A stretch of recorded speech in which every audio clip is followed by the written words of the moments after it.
जय बद्री केदारनाथ दोस्तों, बहुत बहुत स्वागत है आपका मेरे एक और यूट्यूब वीडियो पे। तो दोस्तों, जैसा कि आप देख सकते हैं कि आज 16 जनवरी हो चुकी है और ये वीडियो, जैसा कि आपने टाइटल पढ़ा ही होगा, एक आईपीओ रिलेटेड वीडियो है।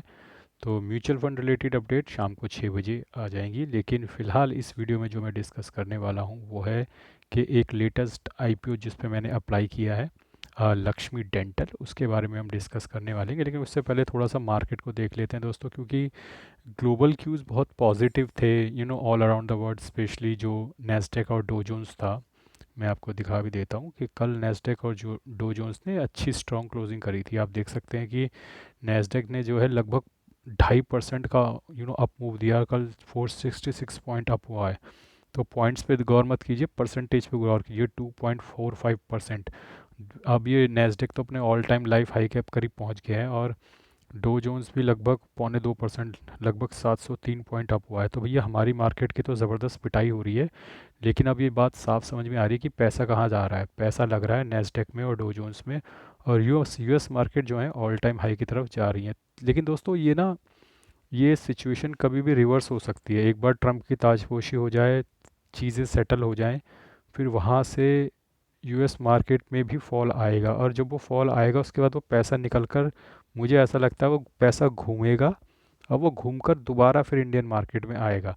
ऐसा होने में कम से कम 6 से 10 महीने का समय लग सकता है। तो मैं ये नहीं कह रहा हूँ कि तुरंत हो जाएगा। जैसे ही ट्रम्प आएगा तुरंत यूएस की मार्केट गिर जाएगी। ट्रम्प आएगा, हो सकता है उसके बाद 3-4 महीने तक मार्केट अच्छी चलती रहे उनकी, और वो लाइफ टाइम हाई बनाते रहें। तब तक इंडियन मार्केट प्रेशर में रहेंगे। उसके बाद उनका फॉल आएगा। जब उनका फॉल आएगा तो हमारा भी थोड़ा बहुत गिरेगा। जब वो 10% गिरेंगे तो हम भी 2-3% तो गिरेंगे उस वक्त। हम तो ऐसे ही पिटे हुए होंगे उस वक्त। तो फिर वहाँ पे वो प्रॉफिट बुक करके, तब वो पैसा घूम के 6 महीने बाद, 8 महीने बाद, 10 महीने बाद, या हो सकता है इस साल के आखिर तक, फिर वो पैसा घूम के इंडियन इक्विटीज़ में वापस आएगा। तो फिलहाल पेन पीरियड लंबा होने वाला है। तो चलिए, ये तो एक बेसिक सी इन्फॉर्मेशन थी जो मैंने इस वीडियो में आप लोगों को दे दी। बाकी डिटेल में म्यूचुअल फंड कैसा रहा सिचुएशन, वो सारी वीडियोस और वो सारी इन्फॉर्मेशन मैं आपको शाम को 6 बजे वाली वीडियोस में दे दूंगा। फिलहाल बात करते हैं कि मैंने कल एक आईपीओ के लिए अप्लाई किया है, लक्ष्मी डेंटल। लोग पूछ रहे थे कि आप आईपीओ के बारे में कुछ बता दिया करो। मैंने कहा अप्लाई तो मैं करता रहता हूँ, लेकिन एक बात मैं डिस्क्लेमर पहले ही लगा दूँ, मेरा आज तक कोई भी आईपीओ नहीं लगा है। मैं दोबारा बता रहा हूँ, मेरा आज तक कोई भी आईपीओ नहीं लगा है। मेरी किस्मत बहुत ख़राब है। मेरे आईपीओ लगने की मुझे कोई उम्मीद भी नहीं होती है। मैं बस अप्लाई कर देता हूँ अपने अकाउंट से, अपनी वाइफ के अकाउंट से। इस वक्त मैंने अपनी वाइफ का अकाउंट खोल रखा है, और मैं आपको दिखा सकता हूँ कि लक्ष्मी डेंटल के आईपीओ में मैंने अप्लाई कर दिया है। अब देखिए, कुछ मेरे पास बहुत ज़्यादा समय तो नहीं होता है, मतलब मैं भी नौकरी में हूँ, तो मैं किस तरीके से देख लेता हूँ कि आईपीओ ठीक है या नहीं। सबसे पहली बात, मैं आईपीओ को लास्ट दिन सब्सक्राइब करता हूँ, मतलब एप्लीकेशन लास्ट दिन डालता हूँ। उससे ये होता है कि मुझे ओवरऑल ट्रेंड पता चल जाता है। अगर मेरे पास कुछ भी समय नहीं है देखने का आईपीओ के बारे में, मैं बहुत बिजी हूँ नौकरी में, तो मैं क्या करता हूँ, मैं आखिरी दिन तक, आखिरी दिन 4:50 तक आईपीओ को जो होती है आपको एप्लीकेशन डालनी होती है, तो मैं लगभग 3-3:30 बजे तक का वेट करता हूँ। और 3-3:30 बजे मैं देखता हूँ कि कितना एप्लीकेशन, कितना सब्सक्रिप्शन रेट चल रहा है। तो आम तौर पे जो अच्छे आईपीओज होते हैं, जाहिर सी बात है, लोग रिसर्च करके वहाँ पे डालते हैं, चाहे वो क्वालिफाइड इंस्टीट्यूशनल बायर्स हो, नॉन इंस्टीट्यूशनल इन्वेस्टर हो, या रिटेल इंडिविजुअल इन्वेस्टर हो। सब अपनी अपनी रिसर्च करते हैं, कहीं ना कहीं से जानकारी प्राप्त करते हैं, उस जानकारी के आधार पे वो लोग इन्वेस्ट करते हैं। तो मैं, क्योंकि मेरे पास समय नहीं है, मैं जॉब में बिज़ी रहता हूँ, तो मैं क्या करूँ कि मुझे शॉर्टकट मिल जाए। तो शॉर्टकट का सबसे अच्छा तरीका होता है सब्सक्रिप्शन रेट। तो सब्सक्रिप्शन रेट देखो, जैसे यहाँ पे दिख रहा है कि 113% ये सब्सक्राइब है, दैट दैट इट इंडिकेट्स कि ये बहुत अच्छा आईपीओ है। जो अच्छे आईपीओ होते हैं उनका सब्सक्रिप्शन रेट हमेशा आपको ऊपर ही दिखेगा। तो मेरे हिसाब से जो 50 गुना से ज़्यादा सब्सक्राइब हो जाते हैं वो एक अच्छे आईपीओ होते हैं। लेकिन एक बात मैं आपको ये भी बता दूं कि ये गारंटी नहीं है कि आप अच्छे ओवर सब्सक्राइब हो गए तो आपकी लिस्टिंग गेन भी अच्छा होगा। कभी कभी ऐसा होता है कि 100 गुना ओवर सब्सक्राइब होने के बाद भी लिस्टिंग गेन मामूली सा होता है, या ना के बराबर होता है, या थोड़ा बहुत नुकसान हो जाता है। लेकिन I think 99% of the time जब भी सब्सक्रिप्शन रेट अच्छा है, इसका मतलब लिस्टिंग गेन होता ही होता है। लेकिन 100% श्योरिटी नहीं है। अभी तक मैंने जितने भी आईपीओज़ में अप्लाई किया, मेरा आईपीओ तो एक भी नहीं लगा, लेकिन उन सभी आईपीओज़ में लिस्टिंग गेन हुआ है। इसका मतलब कि मेरा जो तरीका है वो मोटा मोटा ठीक ही है कि मैं लास्ट डे तक इंतज़ार करता हूँ, सब्सक्रिप्शन रेट पे नज़र रखता हूँ, क्योंकि मेरे पास समय नहीं है रिसर्च करने का। बाकी यहाँ पे मुझे काफ़ी कुछ देखने को मिल जाता है। कंपनी के फाइनेंशियल्स पे एक बार ज़रूर नज़र डालिया करिए। हमेशा इस पे ज़रूर नज़र बना के रखा कीजिए कि रेवेन्यू कैसा चल रहा है, कंपनी के रेवेन्यू ग्रोथ है या नहीं। अगर कंपनी की रेवेन्यू ग्रोथ है प्लस कंपनी की प्रॉफिटेबिलिटी ग्रोथ है, अब बीच में एक दिन का एक साल डिप आया तो हो सकता है कंपनी ने एक्सपेंशन प्लान में पैसा लगाया, उसकी वजह से प्रॉफिट थोड़ा कम हो गया हो, लेकिन आप देखेंगे कि ईयर टू ईयर बेसिस पे प्रॉफिटेबल है कंपनी। तो आई थिंक किसी भी कंपनी का जो सबसे इम्पॉर्टेंट मापदंड होता है उसे मापने का, वो ये होता है कि प्रॉफिटेबल है या नहीं। तो लक्ष्मी डेंटल एक प्रॉफिटेबल कंपनी है आई थिंक, और जो उसके रिजल्ट्स हैं वो भी यही दिखा रहे हैं। तो आप रेवेन्यू भी देख सकते हैं ग्रोइंग है, प्रॉफिट भी देख सकते हैं आप ग्रोइंग है, आपका सब्सक्रिप्शन रेट भी बहुत पॉजिटिव है, जीएमपी भी इसका अगर आप वेबसाइट पे जाके चेक करेंगे तो बहुत पॉजिटिव चल रहा है।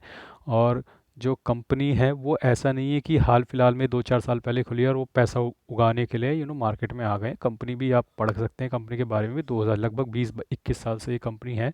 और डेंटल जो सर्विसेज होती हैं उसमें expert, one of the expert company in the market. अब देखिए छोटे छोटे आईपीओज आ रहे हैं, छोटी छोटी कंपनियां अब मार्केट में आके पैसा उठा रही हैं।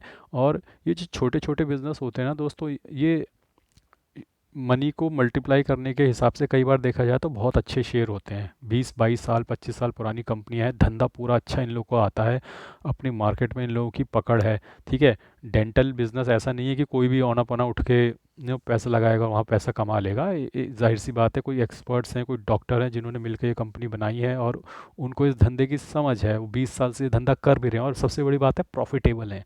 अब प्रॉफिटेबल हैं और रिवेन्यू भी हर साल बढ़ रहा है, प्रॉफिट भी हर साल बढ़ रहा है, तो क्या होना था, सब्सक्रिप्शन रेट हमेशा अच्छा आएगा ऐसी कंपनी का। तो ये गुड इनफ इंडिकेटर है कि आप बिना रिसर्च किए भी 5-10 मिनट देके ये चीज़ें चेक करके आईपीओ को 3-3:30 बजे 4 अप्लाई कर सकते हैं लास्ट डे पे, जैसा कि मैंने किया। तो मैंने 2 एप्लीकेशन डाली है, एक अपने अकाउंट से, एक अपनी वाइफ के अकाउंट से।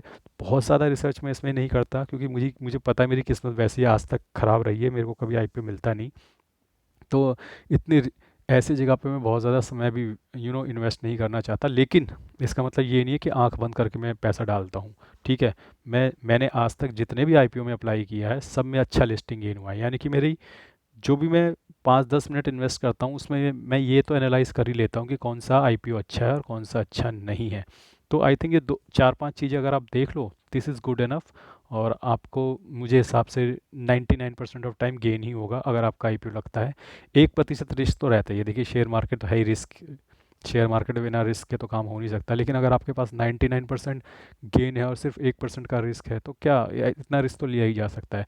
लेकिन वो तब है जब आपका आईपीओ लग जाए। तो सबसे पहले चुनौती तो होती है आईपीओ लगना, उसके बाद 99% टाइम आपको गेन हो जाएगा, कंसिडरिंग कि आप ये सब चीज़ें चेक कर ले, कंपनी का रेवेन्यू, कंपनी की प्रॉफिटेबिलिटी, सब्सक्रिप्शन रेट। इन 3 चीज़ों को देख लो, रेवेन्यू कंसिस्टेंटली ग्रो होना चाहिए, प्रॉफिट कंसिस्टेंटली ग्रो होना चाहिए और ये सब्सक्रिप्शन रेट आखिरी डे में, बस इतना इनफ है।